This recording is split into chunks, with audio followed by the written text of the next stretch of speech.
Mike Hutjens at the University of Illinois, Champaign-Urbana, Professor Emeritus at the University of Illinois. Well, certainly one of the hot topics this fall going into our feeding season for 2012-2013 is going to be forages. Normally that's not a very hot topic. It's hot for three reasons. First of all, availability of forages. Second of all, the expense of forages. And third of all, what about the quality aspects of it? First of all, on availability, simply we've lost some crops.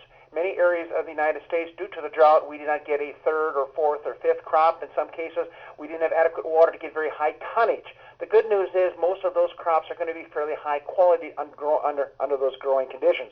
So farmers are going to be short on forage inventory, and we're already seeing some disbursements of dairy cattle, dairy farms, and beef herds as well. Second of all, the cost of these forages can be high. We are now seeing over $300 a ton bringing in quality alfalfa coming from the Plain States. Normally we'd expect $200 a ton at this stage of the game.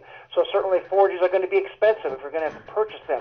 So the take-home message here is we better make a pretty good inventory to know where we're at, because it looks like it's going to be an expensive year for forages. We're hearing prices of corn silage at $70 to $80 a ton, and that's as fed, not on a dry matter base. The third one is going to be quality. What about forage quality, especially since almost two-thirds of the country has been under drought stress? And certainly that's going to be a factor. And there's some good news and bad news. We have some data from Dairyland Labs at Wisconsin or in the Midwest here, and this is based on nearly some 1,400 different samples of this year's crop being harvested here in late July and August. What are we seeing? Moisture content's high. Could be a problem on ration balancing. NDF numbers, high. Typically, NDF and corn silage 45%, we're looking at 54%.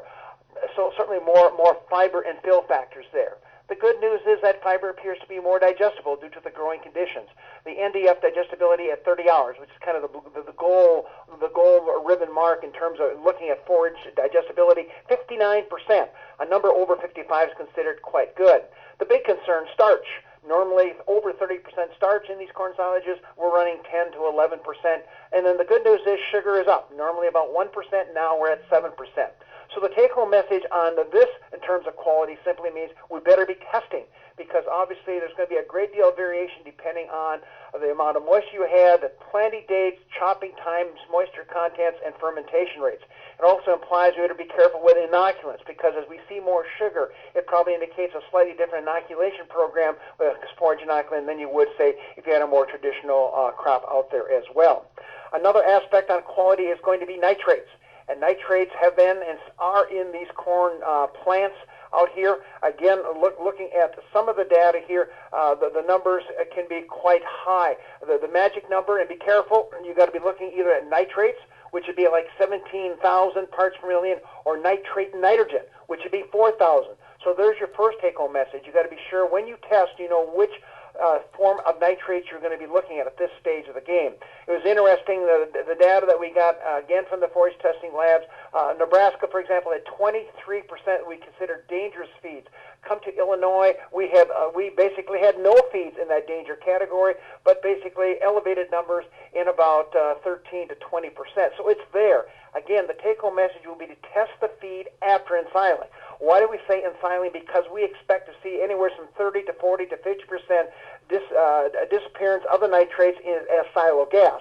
There's another take-home message. Be really careful in upright silos in terms of these silo gases coming off for several weeks after ensiling, because they are lethal, and we don't want to see anybody perishing because they went into a silo filled with this very lethal gas. So again, be aware of that. Again, another interesting point will be that if we're going to be looking at the corn residue, the corn stalks, those nitrates will still be there. And if the crop gets moisture and rain, such as we had with some of the hurricanes coming through parts of the U.S., some of these plant roots will pick up moisture, but there's no green material to translate it into proteins and other nutrients in the plant, so eyes wide open on that. The third thing on quality of feed is going to be aflatoxin. This is slowly emerging as a potential risk. Farmers need to be keenly aware of it, especially my dairy farmers, because if the level of aflatoxin in the milk exceeds 0.5 parts per billion, that milk cannot be sold, it cannot be utilized for human consumption. So again, be watching this, because certainly these crops are stressed and could be a problem. So testing again means when you're going to test these feeds, both the corn silage and the grain, and grain is going to be, of course, the key one to watch. But remember, if there's aflatoxin in the grain and we make corn sides out of it, and then it goes through a heating fermentation process, those numbers can change before they become acidified or pickled as far as that game. So again, testing. So take-home message basically says test, test, test. We're looking at quality. We're going to be looking at nitrates. We're going to be looking at mycotoxins, primarily aflatoxin in this stage of the game, so we really know what we have. And then nutritionists, veterinarians, consultants, and dairy farmer managers can make those adjustments. Another aspect we look at, if we're going to be short on forages, what are the alternatives? Obviously, I'm not going to plant corn in the fall and to be harvested. So certainly, dairy managers should be looking at such things as byproduct feeds. Certainly, they are out there. What's the bad news? There are two risks there. One of the risks, of course, is financial. Many of the byproducts have followed the corn market. And so as corn prices go up, corn gluten feed goes up, corn distillers goes up, and some of the other byproducts follow the soy. And, of course, when soybean meal is over $500 a ton, then the canolas and other feeds tend to track that. So some of these are not going to be nearly the good buys that we had in the last 2 or 3 years at this point.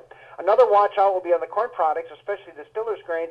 Certainly if there's aflatoxin in the corn crop, they will concentrate by a factor of 3, which means that if you had 10 parts per billion of aflatoxin in the corn, that could translate into 30 parts per billion in the distiller's grains. And basically any feed over 20 parts per billion cannot be fed to lactating dairy cows. Now, for pregnant animals, that number on aflatoxin is like 100. So it depends on who and what you're feeding the product to. Other top questions coming in would be straws. Straw, while not inexpensive, is a fill factor, so certainly a way to extend the forage window if we're going to be short on forages. Be well aware it's low digestibility and really hangs around for a long time. That's the beauty of straw and dry cow rations, but on a cow giving 80 pounds of milk, it can really slow them down to give you less than 80 pounds of milk. Corn stalks will be out there. Be well aware of the dust, the dirt, the risks out there. The corn stalks we've seen are partially rotting in the field right now, so certainly that's going to be a factor, and nitrates could still be there as well. So be aware of that if you're going to go with corn stalks as an alternative feed. You can treat with corn stalks. There's some neat work in the beef area coming out with calcium oxide, which will improve the digestibility. You could also use anhydrous ammonia. You could also use sodium hydroxide. Pretty tough chemicals, but certainly there are ways to make corn stalks and straw a little better and maybe worth the effort, especially if you're going to look at it as being a forage extender for lactating cows. And finally, of course, a number of dairymen have discovered that putting in what we call a spring cereal grain, such as oats or triticale, and then harvesting it in November before the snow flies or killing frost really comes into play would give me another ton and a half, 2 tons of dry matter to the acre. Of course, those crops have to be in the ground by now, but certainly be watching that and giving them as much time as they have. When we get 60 days of growth, you may be very pleased with the high quality of feed you have there. Again, the word is going to be test those feeds. Certainly, as we see limited availability of forages and variable qualities, then the question is, well, what about that with current milk prices? What should I do? Should I cut back? Should I feed this? Should I change things? Let's look at what I would call 4 take-home principles. Number 1, never give up milk. Never give up milk components. Milk prices looks like this fall could be as high as $22 to $23 per hundredweight, depending on where you live and where your milk market is here in the U.S. So certainly, even though the cost of dry matter can be up around 17 or 18 cents, very common right now, if you have $20 milk, remember, good, high-quality genetic cows will convert 2 pounds of dry matter 1 pound of dry matter into 2 pounds of milk, which simply means I put 18 cents worth of dry matter into the cow, I get 2 pounds of milk back, which is 40 cents. So basically, I really, really want to be there. Milk protein, watch that. Very valuable, well in excess of $3 a pound. So I don't want to change my rations and my forages to the point that I lose some of my milk components. Number 2 message, long-term impacts. Do not make changes now to save a nickel, a dime, or 50 cents today, resulting in cows not becoming pregnant, heifers not growing to be in the milking herd at 23, 24 months of age, resulting in low-quality milk, meaning higher somatic cells because I pulled out some important trace minerals or nutrients or additives, and of course lameness will just really, really be a problem. So again, be watching our forage forms because obviously this could lead to a lameness and laminitis in the cows. The third message will be balancing the ration. And again, we want to re-emphasize, we really need to know what this 40 to 60% of the feeding program is going to be, and that's forages.